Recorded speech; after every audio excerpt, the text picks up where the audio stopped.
Welcome to our virtual Lunch with City Leaders. I'm Suzette Mahoney, a partner at R2L Restaurant and the president of CCPA.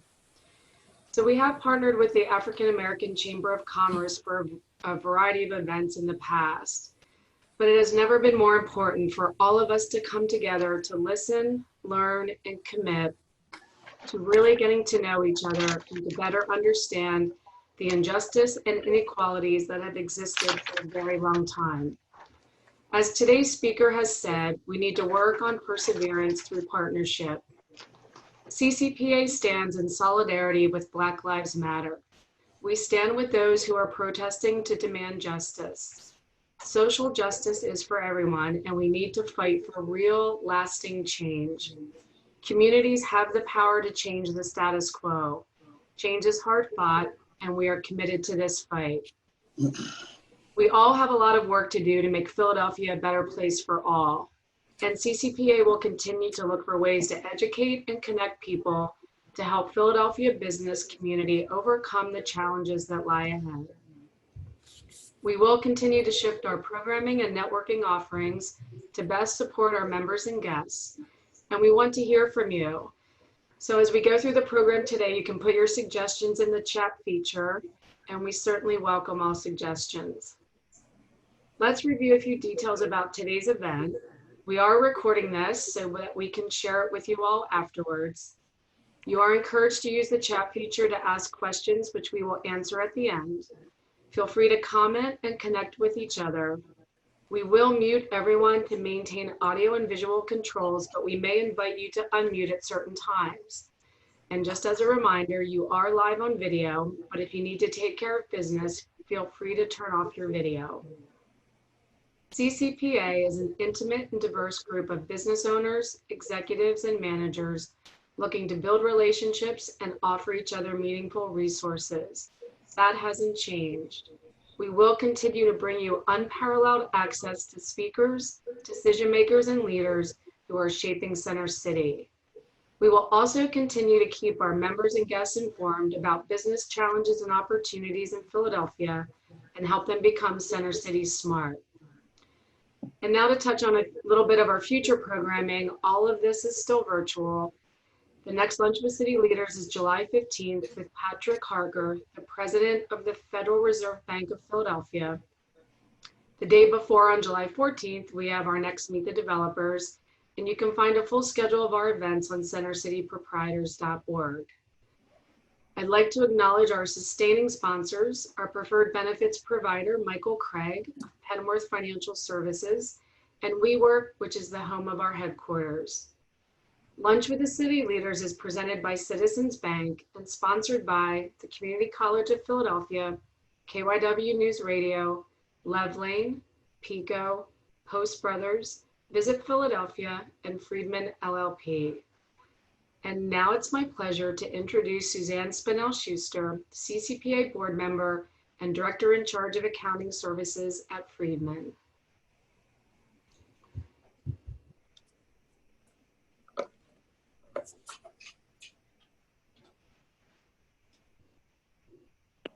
I had to unmute myself. So good afternoon, everyone, and I'm so glad that you can join us. Thank you, Suzette. I am Suzanne Spinell-Schuster, Director in charge of Accounting Services at Friedman LLP. As a CCPA board member, I am on the sponsorship and program committees. So if you have any ideas for events or speakers, please let me know. Friedman LLP has been serving the accounting, tax, and business consulting needs of public and private companies since 1924.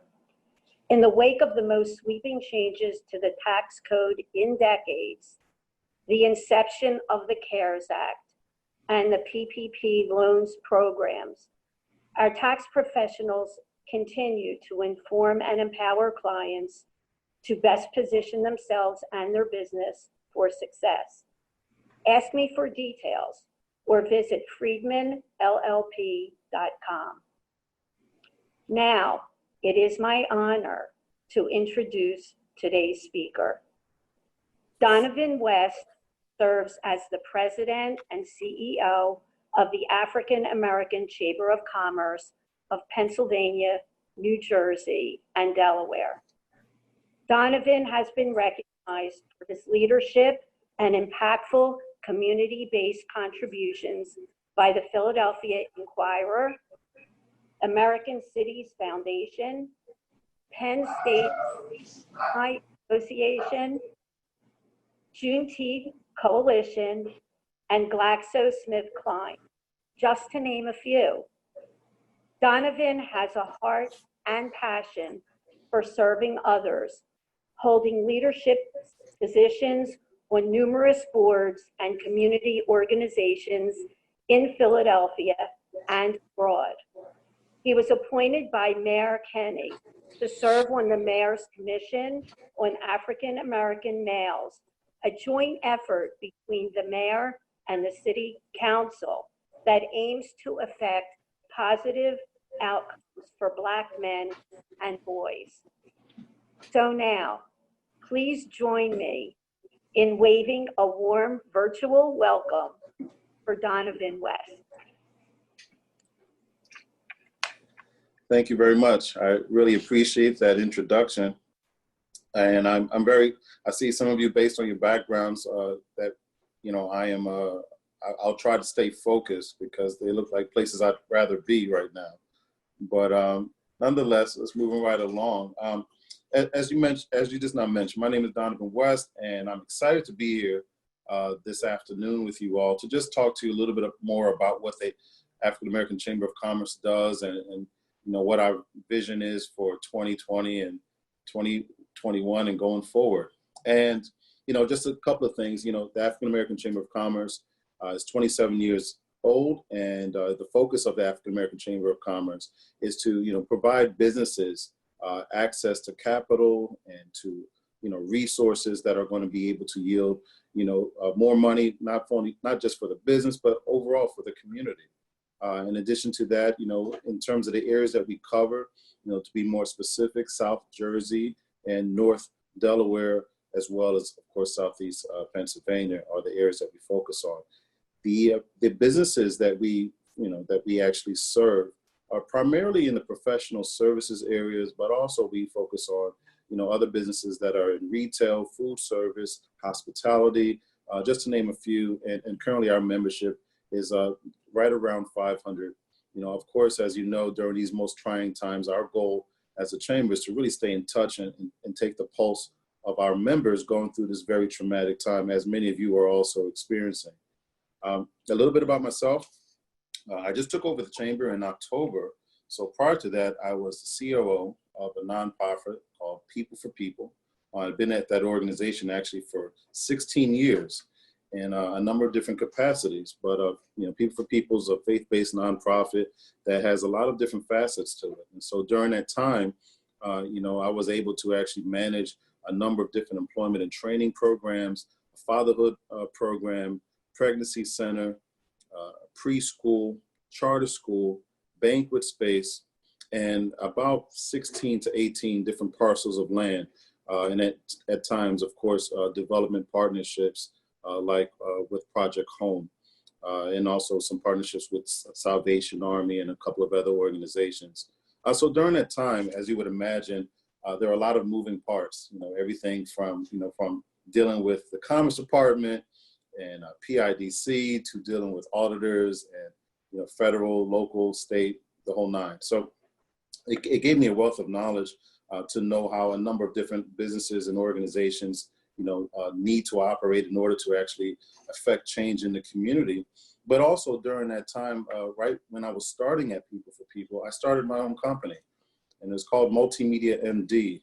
And the MD stood for Marketing Diversity. So before diversity, equity, inclusion, these great buzzwords were thrown around, I was back in the day when it came to event planning and promotion and marketing. I was in that space, ensuring that we had diversity represented in, you know, in a number of different ways.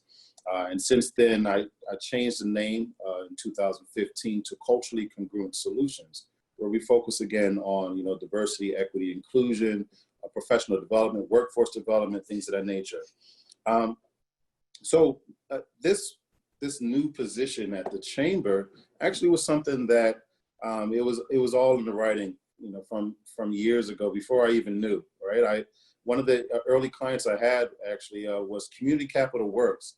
You may know them now as Entrepreneur Works. And so, a CDFI that also, focused a lot on providing education to minority businesses in a number of different corridors throughout the city. And so I worked with them as well as Chester Micro Enterprise Partnership over 17 years ago. And this was, a great experience, but little did I know that became the seeds for where I am now. In addition to that, a number of different projects, again, as the CEO of Multimedia MD in this area where I was helping to develop minority businesses, that's what really prepared me to get into this space where I'm at now with the chamber. I'm extremely excited because when we were going through the process of, identifying, who that person to lead the chamber was, well, the first thing I said to to those that were in a leadership position that were ready to hire, I guess you could call them the hiring committee, is I told them that I would take a different approach, one that really was from the perspective of an entrepreneur, and then sometimes you have a disconnect. I would use the analogy like a coach to a player. Sometimes players would not always understand what the coach was saying or the vision, and sometimes the coach could not always understand what the players were saying. And so I wanted to be the first player coach, if you will, someone that stepped into that position who was really, had the perspective of a business owner when looking at what kind of additional strides we were going to make in the area of programming. So as you would imagine, most chambers, they focus a lot on some networking opportunities and of course, procurement opportunities and things of the nature, which are great. But I wanted to shift the chamber to be more of a way of life. In a nutshell, I wanted to make the chamber the curator for your business development experience. And it didn't matter who you were, what stage you are as a business, but I wanted to make sure that we could be actually relevant. And so taking my past experience with People for People, in that capacity where we had a number of different moving parts, one of the things I wanted to do is also make sure that the chamber is more comprehensive, more holistic, and not just talking about, what's your bottom line, what's your profit margin, what are those things that you have in place. But let's deal with you as the individual, because every business owner is a person first before they, put on, their dress or their pants and get out the door. And that's very important that we deal with you as an individual. This is extremely important because, as a business that's a minority, and, you're talking about additional challenges. You've seen more now than ever that there's been a lot of, media coverage around a disproportionate, amount of attention to certain, businesses when it comes to getting them back, standing them back up versus minority businesses. We've heard a lot as it relates to COVID-19 in terms of disproportionate, levels of healthcare, access to PPE, and also the information and resources necessary to keep, certain communities healthy. So this is nothing new. However, what I think is most important to note is that you have, for the first time in history, especially in the digital age, a captive audience. COVID-19, for better or worse, has actually created a captive audience that is paying more attention to what's happening. And unfortunately, due to the fact that you can't really go anywhere and there's not many other things to really distract you, you have to pay attention to some of these ills that have been present for a very long time. And so I think that's very important that we understand that. For the chamber during this very troubling time, one thing that was always a part of my vision, but we had to activate it a lot earlier, is what I would call the A+ approach. And the first A stands for assessment. Taking an assessment of the business, taking inventory of the damage, taking inventory of what you have left as a business owner, and what do we do with that? Being able to understand that your business, what condition it is right now, is very important. Plays an important role in terms of how you're able to pivot, what steps you're able to take next, right? And so assessment is very important. So the chamber, we reached out, we did a number of surveys. We also did outreach to our business members to identify, how you've been impacted at this point. The next step, of course, is access to information and resources. It's important that we do it in this order because we want to make sure that the information we provide is relevant. If the information isn't relevant, well, guess what's going to happen? Information retention is going to be at an all-time low, right? So you want to make sure you have a connection between yourselves and the members that you serve to make sure that it's relevant. So, it ties into my philosophy, which is real simple: listen to lead. So through that assessment, we're able to listen, find out what's going on, see where it hurts, right? And then through our programming, we will demonstrate that we're listening. And so that second A, access to information, access to resources is very important. Also, it ties right into what we do as a chamber already, and that is, the resources, the information, the curriculum, the opportunities. That's what we want to provide. The next A is accountability. And accountability is very important because it's a two-way street. For the chamber, what we want to do is, for our members, we want to make sure that we also are member-facing in terms of making them accountable. One thing that's very important is that, we talk often about access to capital, but from the chamber's perspective, what we also need to do is we need to make sure that our members are ready for the yes. And so whether or not you're talking about a bank or a venture capitalist or someone that is in that space to provide them additional support, we want to make sure that our members are in position to actually, take advantage of that opportunity, because it's really truly only an opportunity if you're prepared for it. So accountability in that standpoint, but then there's also accountability when it comes to our anchor institutions, the city, when it comes down to, okay, we talk about economic inclusion, we talk about, diversity spend, we talk about supplier diversity, we talk about all these great terms, but how much of that, what's the conversion rate? How are we actually impacted? What are the metrics? And let's really, drill down and identify what the true impact is. And so as the organization of record to really pull it all together, our goal is to make sure that we increase accountability by way of having a lot of these tough conversations and digging in the weeds of it. And then the last A stands for advocacy, right? Making sure that we provide the right kind of advocacy, the right kind of pressure, that we leverage our relationships at the local, state, and federal level, that we create that kind of environment of accountability through advocacy. So we're also not just talking about what you should do, but we're also making some suggestions on how we can achieve that. One thing that's very important is it's not a good thing to just create a culture of complaining, but to actually have a results-oriented, a solution-centered approach towards how we want to, approach any challenge that we're having. So advocacy plays a very key role because, of course, we want to make sure that while we're talking about the policies that are in place that are not friendly, while we're talking about the cost of doing business with the city, the ease of doing business with the city, while we're talking about procurement or even procurement literacy in that process, right? And we need to also be able to provide some really good information, some insight as to what are some solutions that we have to address these issues. So, whether we're talking about, the health issue or the financial issue, what we're experiencing collectively is what I would call, the second coming of an economic Katrina at this point. And in this situation, I would say that, the 3 Ps, right, that we all know about is a payroll protection program, but I have another 3 Ps, right? And the 3 Ps I have for this situation that we're currently going through is the pause, right? The pivot and the pursue. That's it. The pause, the pivot, and the pursue. So in this situation, what I mean to say is that during this pause period, right, where we're doing this assessment of the inventory, we're identifying, the challenges that exist. We're going through, the tape, so to speak.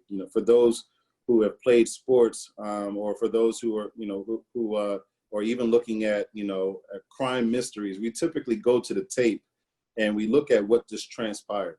And what we would do is we would pause on the video at a point where there was a change, there was something that happened, and we want to analyze that more. This is very important as opposed to just stopping the video. You pause on it because you're looking at that frame, you're looking at the point where things went wrong or something changed, and you're looking to correct it. And you have what I would call a spirit of continuous improvement at the time that you pause. I think what we need to do collectively is we need to pause for a moment. We need to look at what just took place, what just transpired, and how do we now make some adjustments as a result of that. I think it's very important that we do that, reflecting on that moment so that we can, approach it with the spirit of continuous improvement to modify it, to improve it, and to be able to move forward. Now, the next step after pausing would be to pivot. Now, you hear it a lot, right? Everyone, in every speech you hear pivot, pivot, pivot, right? I don't know, raise your hand if you're like me and you're kind of tired of hearing pivot, right? So, we hear it a lot, pivot or to shift. But what's very interesting about pivoting, for those who like sports, again, and basketball, you hear pivot all the time, right? And pivot is a position that you would typically, put yourself in. It's where you would have like a basketball, right? And you would have it and you would be in a position when you're about to actually score. And what's very interesting about pivoting is that when you put yourself in a pivot position, it means that you're in a position to score. You're putting yourself in a position to score. For us collectively, we need to put ourselves in a position to score. So what does that mean? That means that after we've taken some inventory, after we've done an assessment of what's happened, what's taken place, we need to identify what are all our resources around us, and then we need to put ourselves in a position to score. And for us as a chamber, our goal is to always make sure that we identify what are all the resources. This is a very tricky situation because historically, when you think about African-American businesses, when you think about African-American people, historically, we do not have a good experience with these institutions, whether you're talking about the institution of health, government, the financial institutions. We do not have historically a good history with them. And so the level of engagement, right, the level of trust, the level of faith that exists culturally and traditionally does not exist at the high levels that it would with non-people of no color. So that's a significant thing to really accept, to digest, to really understand. And it may be very tough for many people to understand that, but history doesn't lie. There are historical references to each one of these areas failing communities of color, and that's why it becomes extremely tough when it comes down to how do you actively and effectively pivot when in reality you haven't actually accessed all of the tools, all of the resources that you can to actually pivot in a way that's very significant and impactful. So as a chamber, our goal has been to make sure that we share that information, make sure that we share the resources, and also we become essentially the bridge of trust, if you will, right? Because of our relationships with the government, we already have established some trust there. Our relationship with the community, right? Business communities of color, business corridors, we have a relationship there. So essentially we function as that bridge of trust to ensure that we let our business community know that there are a lot of institutions out here in the financial world, a lot of institutions, a lot of people in the political arena that are actually ready, able, and willing to provide support to business communities of color. And so that's how we're able to actually effectively pivot, right? It's put ourselves in a position to score and go into a different direction so that we can not only survive, but thrive through this tough time. And then the last P, right, which stands for pursue, right? And pursue is very important because, when you're in pursuit, you're literally, you're hunting it down. You're 100%, you're focusing all your energy and effort so that you can get ultimate outcome out of everything that you've done so far in terms of your planning, your assembling of your team and the resources and information.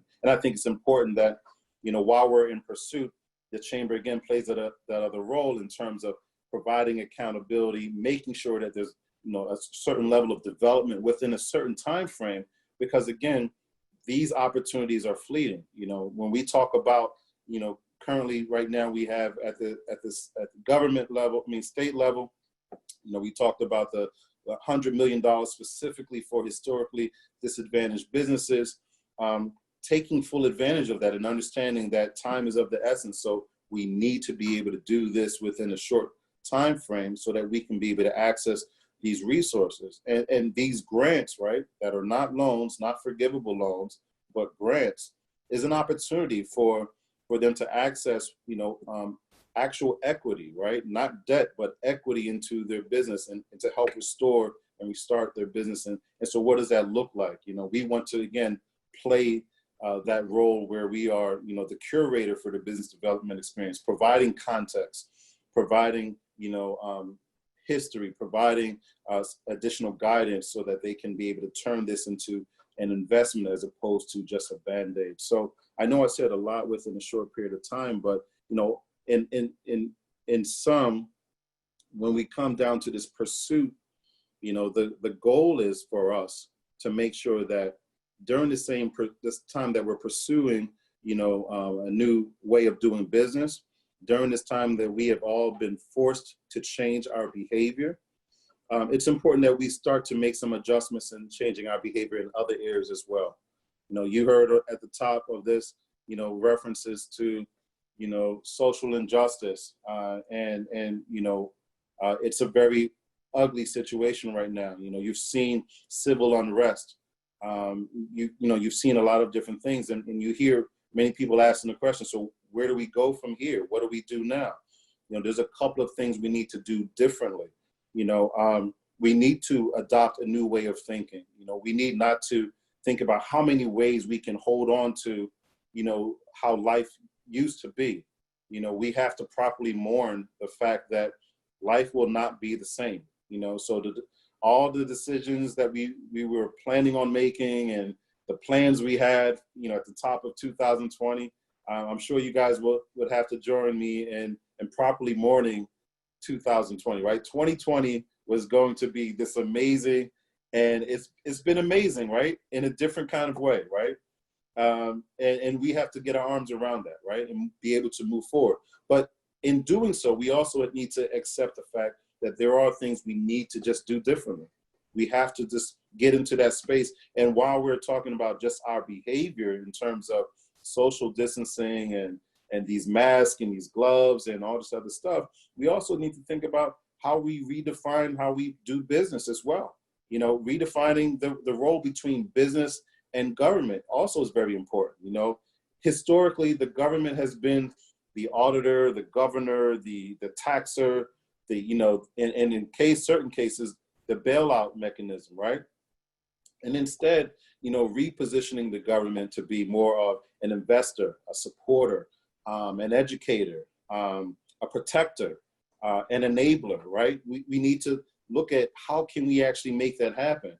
And for the chamber, in many ways, much of our messaging and our programming as of late has been in that space. Whether we were, initially kicking off our virtual series at the end of March, we did a virtual summit with Philly Live, and we had Tracy Brala from Venture Cafe, Chris Winks from Technically Magazine, Will Toms from Rec Philly, and then we also had Senator Vincent Hughes, Council Member Isaiah Thomas, and PIDC CEO Ann Bover Nevins, right? And so just making sure that at every opportunity we have a good mix of the government in the midst of what we're presenting in terms of information, and then following up with a town hall conference call with SBA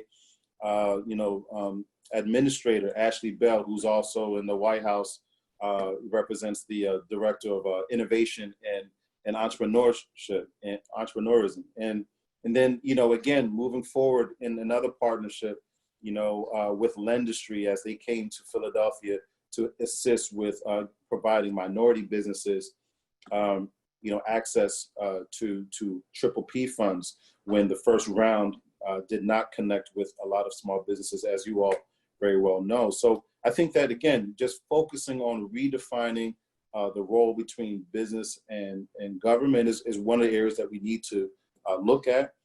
for many of you that are in different roles and have different responsibilities, I want to also just share with you that there's things that you can do differently also. You know, if you are a consumer, you know, considering, you know, doing business with Black business, you know, purchasing some of your products, identifying, you know, businesses through our chamber, obviously, you could use that as a resource, and identify, you know, minority businesses that you can support, Black businesses that you can support as a consumer. As an employer, looking at how you can diversify your staff, right? And we could play a role in assisting you with diversifying your staff. And so we can change, in certain instances, some of the hiring trends that you currently have going on, and make some adjustments in that space.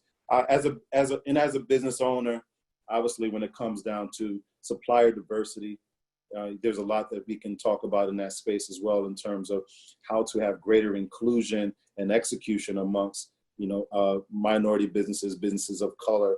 You know, I think that you can, you know, definitely from where you are, you can have a tremendous impact.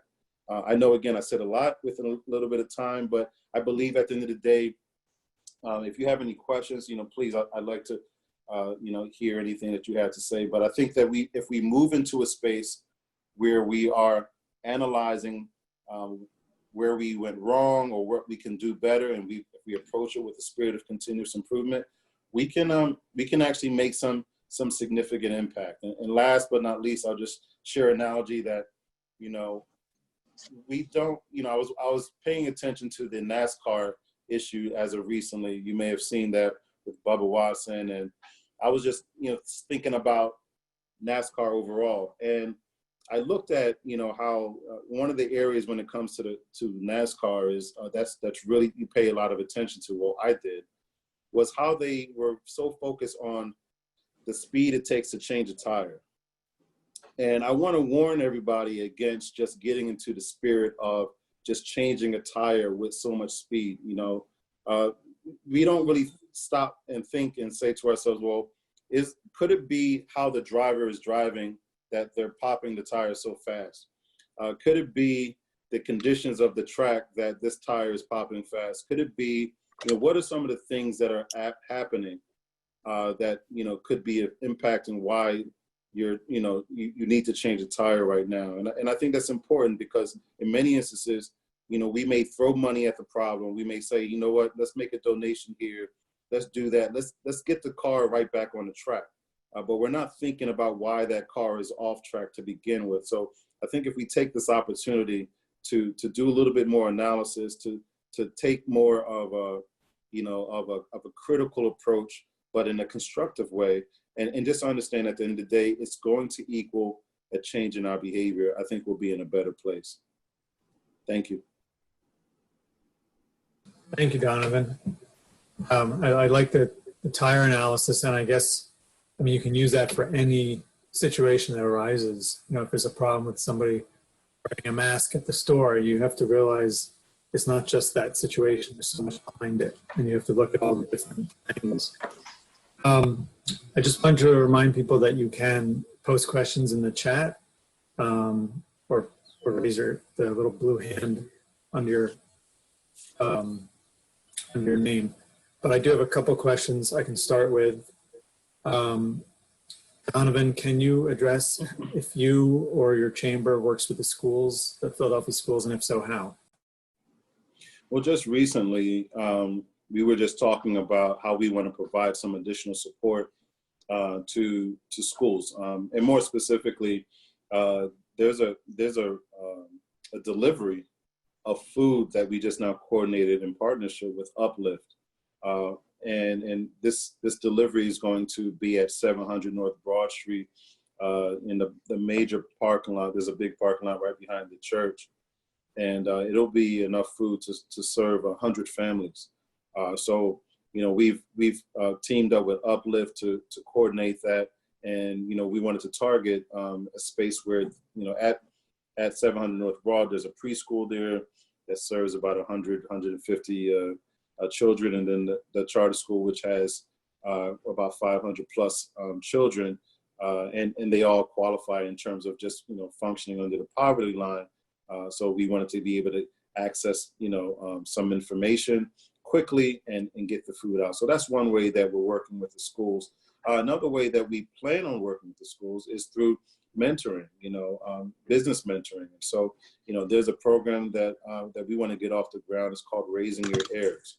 And it's a program where you identify youth that have an interest in particular industries, and then we pair them up with some of our business owners so that they can, spend some time over a certain period of time and mentor them throughout their career, the school career going into their professional career. Okay. We've also had a question about your membership in general, the membership base. Where are the businesses located? Do you have individual memberships, large corporations, et cetera? Yes, we have, I would say we have about 25 corporate members. In addition to that, we have members that vary, in terms of your solopreneurs, right? Your consultants. We have your micro enterprises, which is a business owner plus under 5 or less employees, and then we have your small businesses, right? 20, 25 employees or less. So we do have a good mix in that space. In terms of where they are located, they're located a lot of them, of course, in Philadelphia, but we also have some in South Jersey and also some in North Delaware. Gail, do you still have a question? Yeah, hi, Donovan. I think but thank you so much for your presentation. It's really informative, and I'm going to take you up on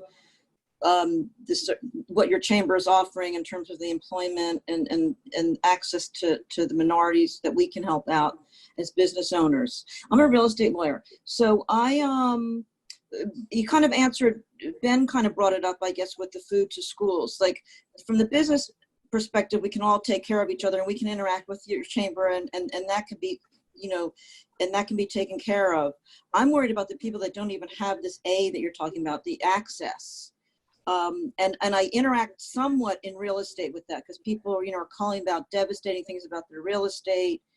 And there are people that don't even know that they would even think about access. So what do we do for those people? Yeah, I'm glad that you asked that. In terms of how we get information out, there are a number of different ways that we do that. Obviously, the easiest way is through, email. We have a newsletter that goes out. But, I definitely want to thank our media partners that have helped us out. WURD Radio, we did a spot with them literally every Monday from 6 to 6:30. They have a segment they called Livelihood. And during the segment, we would basically talk about all the different resources that were available. So, we would talk about, the COVID-19 relief funds here locally. Recently we talked about the Merchants Fund, and then, of course, PA 30-day fund, the 100 million that just came down, and then, of course, the Triple P, the EIDL loans. So we would talk in greater detail about those things. But also just recently, I made an attempt, and we're still working on looking at what we can do regionally to have centers where people can bring their paperwork and then get it scanned and then, upload it to the cloud or put on a flash drive so that they can also apply for some of these resources because, the digital divide is real.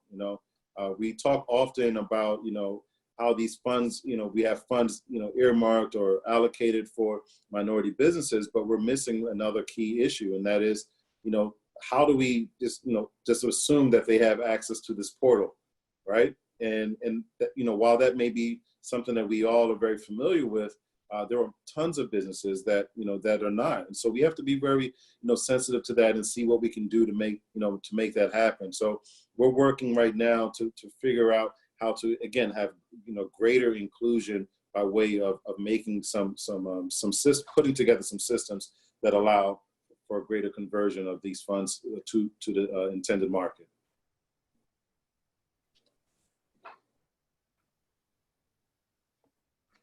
Is that all right, Gail?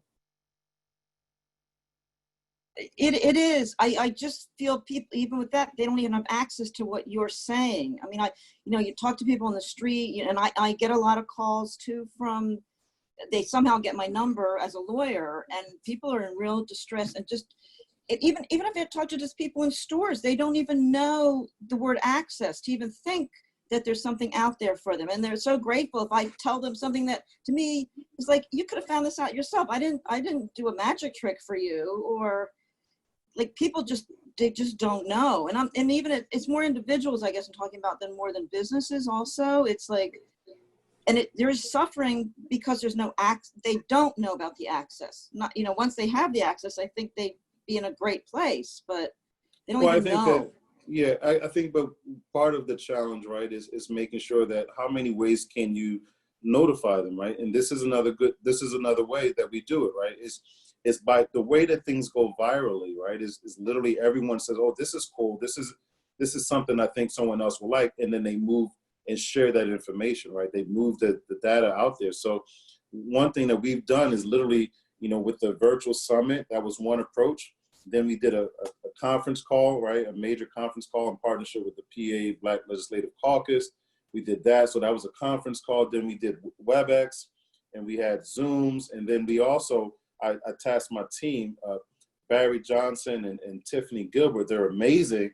And I know that they were pulling their hair out as I was just asking them, okay, we have to do something else. So we called every business owner in our membership, right? We literally made calls because we also recognize that during this crisis, how many people are actually looking at their emails, right? So we made phone calls as well. We partnered up with Council Member Alan Dom. He and his team, they also assist with some additional outreach. And we talked about reaching out to our businesses and talking to them about their insurance, what kind of insurance did they have if they were impacted by the civil unrest, and getting volunteers from his office to actually go through the policy and become advocates, right? To push back when they were just getting these blanket responses about how they were not covered for that. So that's one other area. We're also happy to have, through our partnership with FEMA, one of my team members right now is bringing back the first load of 10,000 masks, right? Literally today is coming, and we're going to be able to share that specifically with nonprofits that are on the ground and give them some masks. And then we have some additional masks. We have another 40,000 coming that will go to our business members as well as other institutions that need it. So there are a number of things that we're doing to get the information out. And in every opportunity, we're also sharing, hey, by the way, if you came out for the mask, did you also know that the PA 30-day fund, did you also know about the 100 million? So we're using these different ways to get the information out. And it is very tough. It's overwhelming to find out in many instances that, when you hear someone after all of these efforts, they say, oh, I never heard of that. And you're just like, what? So we're in that space as well, where we're asking you as well to share this information. Please go to our site. We have our site is www.aachamber.org/COVID-19. I'll put it in the chat just in case. But that page has all of these, links and applications for you to be able to access the information. But you're absolutely right. There are lots of people that still are not getting it. We're looking at how we can pull together a small group of volunteers and get them to pass out flyers as well. We're in touch with a handful of CDCs in certain business corridors. And of course, last but not least, there's a lot that we do to coordinate our efforts with other chambers. So one of the things that I did is I pulled together the LGBTQ, the Asian and the Hispanic chamber, and we had a conference call and talked about common challenges that we're having. And thank you very much for pulling that up, Megan. So, so we had a conference call and talked about common challenges. And then we did a position paper and we shot it off to the governor to talk about some challenges that we had and to represent a larger capacity, right? And that went well because that did help and provide some, I guess some momentum for what would be that $225 million grant that came down from the state. But there's more work to do. There's some additional assistance that we've asked to get from, in terms of partnership with Philadelphia Chinese Development Corporation, with the African Caribbean Business Council, and a number of other organizations. But again, just getting this information out, because in many ways, we're really functioning as like your trauma center, if you will, right? Just, making sure that everyone that comes in gets served, regardless of, whether or not they are a member. And that's also the reason why the majority of our programming has been just that, open to everyone. We just want to get as many, businesses back up and running as possible. And back to my reference about, the economic Katrina. The reason why I reference it in that way is because many of the people that were standing on roofs after Hurricane Katrina actually hit, they were people that it wasn't a matter of they didn't have the information, they didn't trust the messenger, right? And so, that's really important to understand. People were looking and staring at them very critically, like, I know they heard it. I know they heard the it's not that. It's you gotta sometimes you gotta look at who's telling you, right? And when you look at a person that says, come grab my hand, let's leave this fire, let's leave. I don't trust your hand, because every time I grabbed your hand before, there was something else, right? I suffered at those same hands. And I think that's very hard for many people to really understand, is that you have the very same institutions that have historically just not had a good relationship. Let's just be honest, right? And now these same exact institutions are saying, hey, grab my hand. And many business owners right now, initially, especially, right? Because now you're talking about, funds that are now have been refined, right? Think about it. The 225 million comes out of the same CARES Act, right? And why do you have this latest iteration? Is because now you're seeing a more nuanced approach towards targeting minority businesses. But there have already been, you could say this 225 is really the third wave of funds coming out of CARES, right, to assist businesses. So just think about, in terms of that delayed response to minority businesses, and that becomes also another example of why that relationship isn't as tight. It's just like the relationships you all have in your personal lives. The relationship, right, the level of communication, the amount of attention that you give or receive is a direct relationship to priority, right? How you communicate, the quality of communication, the frequency, the accuracy is really due to, priority. You're more attentive the more something is a priority. And so the fact that things are being refined again and again, and now you finally got something that's going to minority businesses, but but where are we now, right? It just went live literally last week, the grants, right? And that's literally 3 months later, right? Your average business, your average small business, they have enough liquid for about 10 days, 10 to 14 days is the average, right? So just do the math. 6 times the average, a period of time that someone is actually able to survive. And that's when these funds are actually, going live. So just something to kind of, the context for it is what I'm trying to share with you all.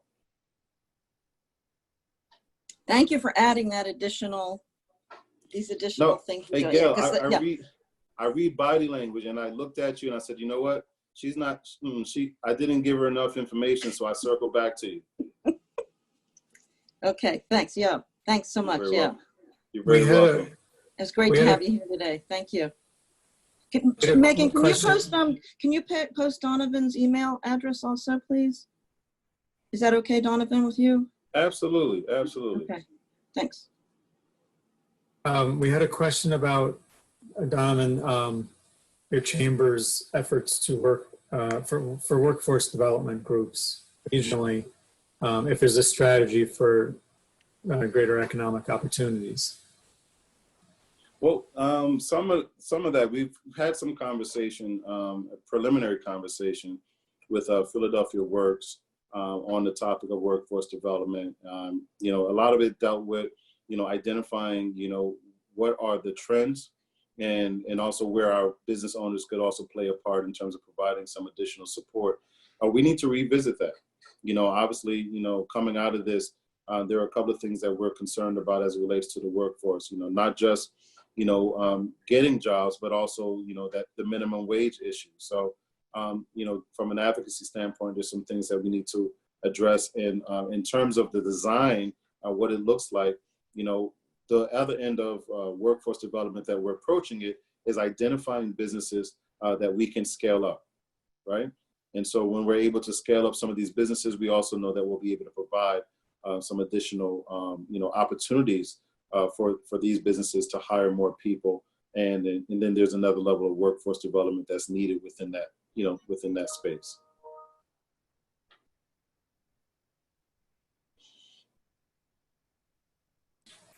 Anybody have anything that I may have missed in the chat or any follow-ups?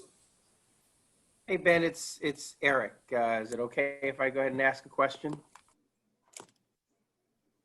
Yes, Eric. Hello, Donovan. My name's Eric Elmore. I'm a board member at CCPA. I came on a little late. I want to apologize for that, but I wanted to make sure I got on here and heard what you had to say. And what I have heard has been very good. So thank you for taking the time and talking to our folks here. I had a question about, I know the city has a policy or law that has it working with specific minority-owned businesses, a certain percentage of minority-owned businesses. A percentage of its contracts have to go to minority-owned businesses. To your knowledge, has the city made any efforts to kind of relook at that policy and see, one, its effectiveness, and two, if it needs kind of a double down, and we need to look at helping more minority-owned businesses through city contracts? The answer to that is yes. The city recently made some adjustments, especially under the umbrella of, the ease of doing business, right? They wanted to address the ease of doing business with the city. And so they are being very, intentional about things such as, well, the number one concern, right? Which is, the period of time before they pay you, right? How they, engaging, minority business has always been an issue, right? The procurement process, procurement literacy, that's an issue. But also once you actually make it there, right? How long, are your invoices going to be on my, aging report, right? So that's an issue, one of the things that recently came out was an adjustment to the I guess you could call it the ceiling for the RFP process, right? That just went live July 1st. Council member Derek Green was the person that also championed this move, where it focuses on, raising the limit from 34,000 to 75,000 for businesses to actually be able to secure business with the city without the formal RFP process. But if you're a local business, the ceiling actually raises up to 100,000. So currently, all small businesses, all minority businesses, all businesses actually, but this is very helpful for minority businesses, because going through that process, that procurement process, the RFP process, is very daunting, is very intimidating, and many minority businesses do not go through that process. And so this is it's a good thing, and it's also going to be a challenging thing in terms of making sure that we really are more intentional, very aggressive about getting minority businesses in front of decision makers when it comes to this process. So it's easier. There is supposed to be, because again, it just went live July 1st. So we'll wait and see in terms of in terms of have they improved their response to invoice time, right? But that's what the intention is. And also the overall process has also been reduced from, I believe the average was 110 days down to 30 to 45 days. So that's what they're projecting. And we're looking to see, how that works. In the meantime, we're creating that bridge again, as we mentioned, that bridge of trust, and getting as many business owners in front of this as we possibly can. So we definitely want to publicly thank Councilman Derek Green. He actually participated in an information session that we facilitated a little over a week ago on the same topic. Good to hear. Thanks. You're welcome. So do you have time for one more question? Mr. Fields, I see you. I can't hear you though. I see that you're off of mute, but I can't hear you. Can you hear me now? Yes, I can. So my quick question for you is, and as a proud member of the African American Chamber, I appreciate you doing this program. It's been very informative. I did want to ask you though, you could speak to how, You're fading. I just wanted to know if you could speak to You, how businesses, can anyone hear? We're losing your volume, Greg. I'll put it's in the chat. Can you look at the chat? Okay, his question's in the chat, Okay, okay. just up a little further. Can someone read it? Can you share how successful Black businesses were gaining access to the the payroll protection program, and how you envision Black businesses will benefit from future financial aid? Yeah, yeah. So one thing that we recognized early on in the first wave of triple P access and idle loan was the fact that, you heard it, businesses, minority businesses, Black businesses did not have a relationship with banking institutions. And one of the things we wanted to jump in really quickly is let Black businesses know, like, that's actually accurate. You have a bank account, but not a bank relationship. Big difference. And so we reached out through our network and through Diverse Force, and to be more specific, Suleiman was very helpful. He connected us with Everett Sands, who's the CEO of Lendistry. Lendistry is one of the leading minority-owned SBA lenders in the country. And they recently secured a lending position to provide $100 million to minority businesses throughout the country. Philadelphia was chosen to receive 10 million of that. And so we were able to actually provide information sessions and an actual work group session to give people the access to the portal. And he actually walked our members through the portal 2 weeks in a row prior to even the big splash when the city, did the big, press release thing. We were already out there with this information in front of our members. And so as a result of that, as well as our other members of our chamber, United Bank, played a very good role. Republic Bank, WISPIS was very helpful. Excuse me. And then at some point during the second wave, Beach Interplex played a great role in providing access to our for our members. And so where I see it going forward actually is that when you have the initial impact, and that is minority businesses actually being successful, receiving the triple P and the idle loan, you have an opportunity now for more testimonials, right? And so now you have a relationship that can grow in a very organic way.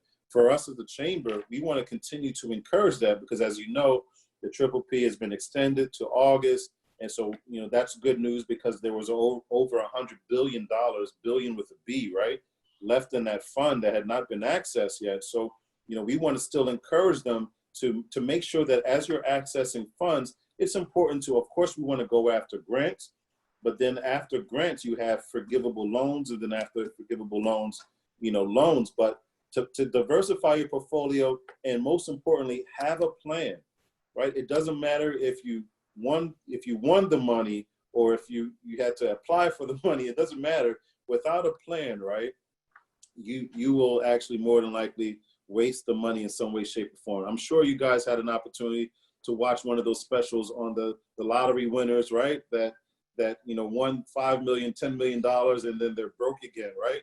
That it's a very unfortunate thing, but we all know that without proper planning, you're preparing to fail, right? So I hope I answered your question, sir. Thank you. Any other questions, though? Again, we welcome you at the chamber to ask any questions, but also to join the chamber as well. So, Mr. Stephen Mullen, how are you, sir? Hey, good. Thanks. Hi, everybody, and thanks, Donovan. Excellent presentation. I wanted to maybe finish after the questions in particular about PPP and other things here. Ultimately, businesses have to have customers. There's a thing here, I can hold off and hold off and hold off. Our Commerce Department now in Philadelphia is almost here. Here's an application for a grant. Okay, and how long? My estimate is that every week that goes by in Philadelphia that we don't get cranked back up is about a quarter of $1 billion of lost earnings and spending, at least here. So ultimately, we need customers, every business, whether it's retail, consumer, or another business or an institution, are the things that you're looking at to try to make sure. And I know one thing, you did mention one, and that is sort of getting government contracts. But I would always know for my past 40 years that here's the size of government contracts, even compared, even with a gigantic government like Philadelphia. Here's the economy out there. It's the Delaware River versus a trickle here. So are there things that you can be doing, or we could be helping to try to identify where those customers are going to be? Because a lot of the retail customers, eventually they got to go back to work to get incomes to buy stuff, or the businesses who are crunched have to make sure that they're able to, the other businesses who they sell to here. So I see that as the big thing. The eye on the prize now has always been, especially with the PPP, focusing on that. But the real story in my mind is how do you make sure that that you're selling stuff that people want and can do that in the future? And how can we what are you doing, and how can we potentially help? I use a royal we out here, you and your members. No, we is good. We in this instance means exactly what it means in English, right? We and yes, because I'm gonna say yes to we, right? All of us need to definitely be participating in this. And as I mentioned towards the tail end when I was, making my comments, people keep asking for what's the next, infusion, or this next influx of cash. And it's really, it's right here. Like, look at everyone on the screen, this is it. It's us. We are that next, the government has one piece, but, like you mentioned, it's just a small piece. What we do actually becomes the next influx of cash. It becomes the stimulus, if you will. So when you're intentional about saying, you know what, and this is nothing against big business, but it's to say, you know what, I normally buy my groceries from here. Let's see what restaurants or businesses or whatever exist that I could, being intentional. Now, again, this is not easy for most of us. Why? Because we're creatures of habit, right? We go to where we go. This is what we do. But in order for us to change, it's going to take some level of sacrifice and saying, you know what, yes, this may be a little awkward. This may feel a little uncomfortable, but I'm actually impacting, other businesses, right? I'm actually working in a space that's actually part of the solution. And I think that's part of what we need to do. The other part about it, obviously, is, as a business, and you're the consummate, professor, you know about business process reengineering, right? BPR. You know about the fact that, you have to be in a spirit of continuous improvement.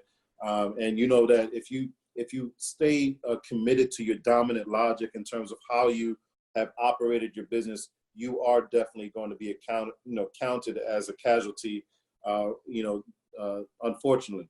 And so who your customers are, what are their, how have their interests changed? What is it that you can do to be convenient, accessible, and also how is your audience changed at all, if any? Who else should you now include? How do you modify your marketing, your promotion plan? Who are your partners, right? And we didn't talk so much about that, but who are now your partners for business so that you can build capacity and actually show up on the radar when it comes to procurement opportunities? These are the things that we have to think about and approach it in a very fluid manner in order for us to really be able to, stem the tide.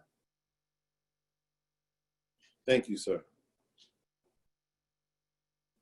Stephen, are you talking to me? Thank you, and great presentation, Donovan. Thank you very much. I love that t-shirt, by the way. Me too. Well, Donovan, I got to thank you for your time. Also, just so other people know, that a lot of the chambers of commerce in southeastern Pennsylvania have been on calls every Friday ever since COVID started, and all have been talking about the various issues for their areas, their membership, and whatnot. So I haven't been on every call, and sometimes I've been without video, but I've been able to see Donovan at all of those, and he's always got great things to add. So I'm glad we could have you here, and it's been really good to see everybody. Thank you. Normally we'd have dessert and hang out for a little bit, but we're done here and we can get off. If everybody wants to hang out or say hello a little longer, we can stay. Thanks you. again, everybody. Hey, Ben, thank you for having me. Suzanne and Suzette, I appreciate you all. And if there's anything I can do, please feel free to shoot me an email. And if anyone has any other thoughts about how we can continue to support minority businesses, please, I'm all ears. And the more the merrier. So let's do it.